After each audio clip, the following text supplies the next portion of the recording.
Hello people, it's Power here to review the Ultraman Trigger DX G.U.T.S Hyper Key, Glitter Trigger Eternity.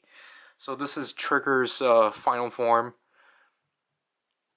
Technically, he gains within the middle of the series, obviously very reminiscent of Glitter Tiga, obviously actually expanded upon because of production reasons. So as you can see from here, we get Glitter Trigger Eternity. We get compatibility and phrases. We get a good look at the key, and we get a really nice graphic behind the box as it has particles and such. And then compatibility with the items. So let's take it out. So here's the hyper key out of the packaging. As you can obviously tell, it's a brand new mold and shape, as it's now rounded instead of being flat. And then we can take a look at the sticker, which is a lot smaller. I understand it's supposed to be like the color timer and such. I kind of wish it was filled out a lot more. And same with this, because obviously this is where the speaker hole.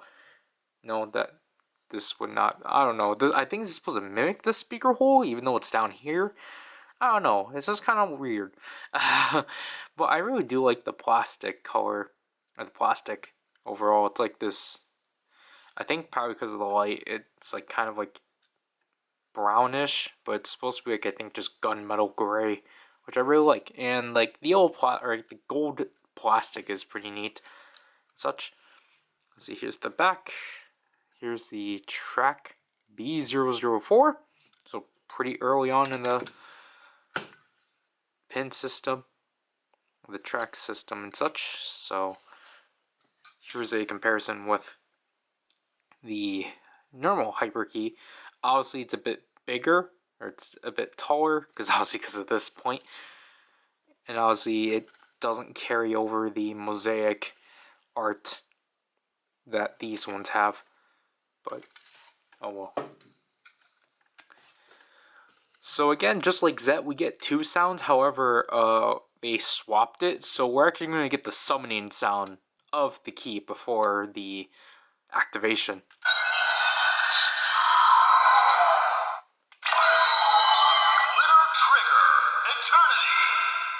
Obviously, we still have a sound mode.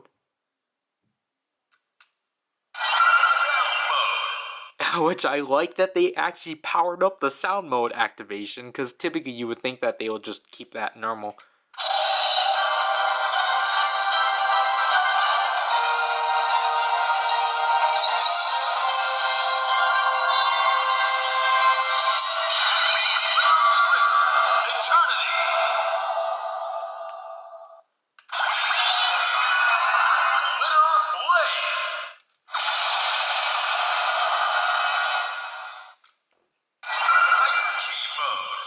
So let's use this within the G.U.T.S Spark ones.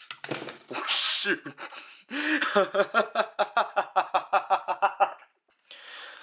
Again, the summoning sound.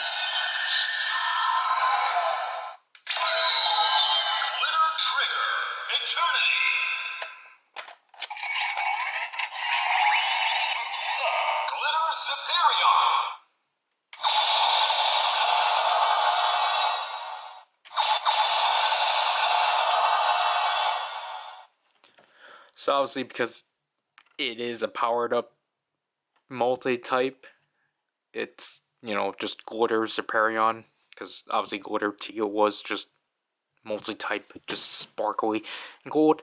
Obviously transformation.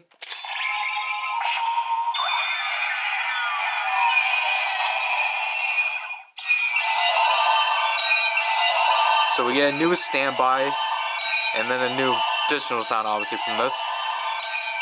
Obviously now it's also yellow, so let's transform.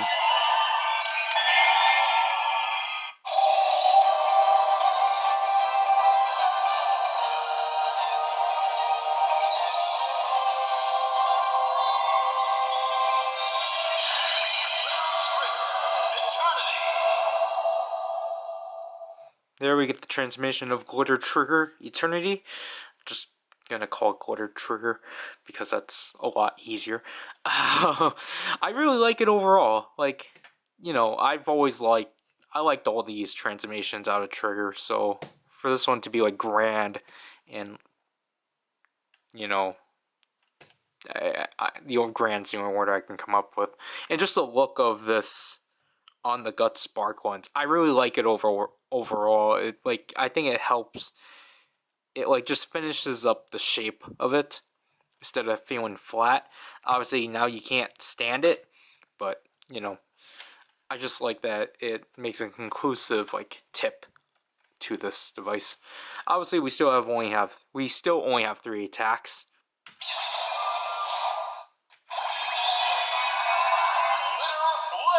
I meant sounds. Obviously, I probably should have stated that the LEDs for this one for the transformation are pretty interesting because it doesn't actually, despite it being 004, it actually doesn't follow the LED scheme of the other 3 because I think it just parallels between white and yellow and then ends on orange. Or I might have got that wrong. Anyways, we can see that again from this when we put in spark lens mode.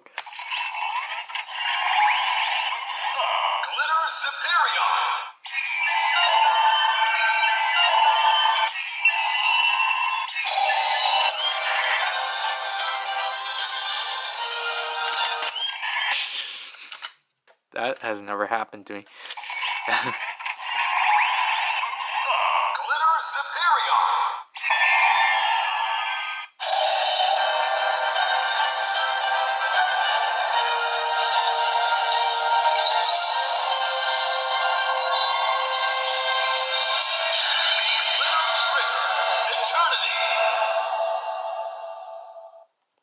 So yeah, it is between white and orange. And obviously, this is a thing that Ignis did within the show. Obviously, this is not going to be accurately portrayed until we get the dark spark lens, but I'm just going to show it to you anyway. Because technically, you can do this right away within the toy, but this is technically the way Ignis did it. So obviously, he just inserts the key into the spark lens when it accepts it. And then you want to hold the button.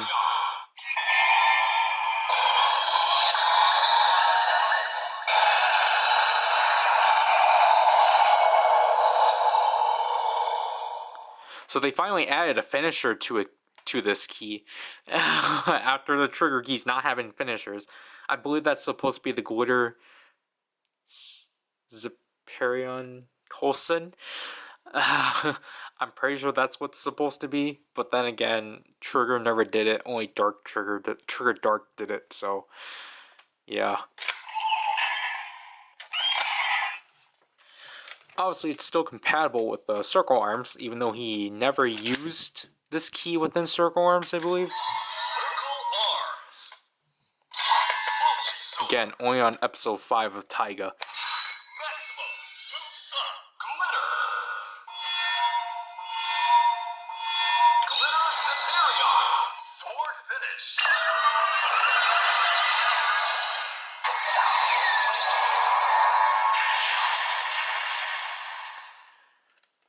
Obviously, when you press it, the Glitter Superion overlaps because of how long Glitter Superion is spoken for. But yeah. Overall, I really do like this key. It's it's nice to have another Ultraman item, power-up item that actually makes its own sounds. And it's just, it's neat that it is a part of the gimmick item, not just a separate weapon on its own. I know technically, I don't know why I'm bringing that up because Zet did that, but it's just like, obviously it makes sense that because Trigger is a tribute to Tiga, it makes sense to make Glitter the final form. But I just like that they actually decided to do their own thing with the Glitter. Again, due to production reasons. The original concept of Glitter Trigger. But overall, I do think it's a really neat key. Again, I guess my only gripe with it is just literally just how it looks within here. Because I don't know, I would have just preferred that this image got pushed up a bit more. But other than that, again, I still like how it looks overall and such. And again, like this one isn't even as expensive, I believe, as like a normal hyper key. They didn't like push the price up and such. I think it's technically on par with the Z key, just with a hold instead of like besides the additional summoning sound. But yeah, that'll have to do with this review. So this is PowerRider, and I'll leave people. Bye.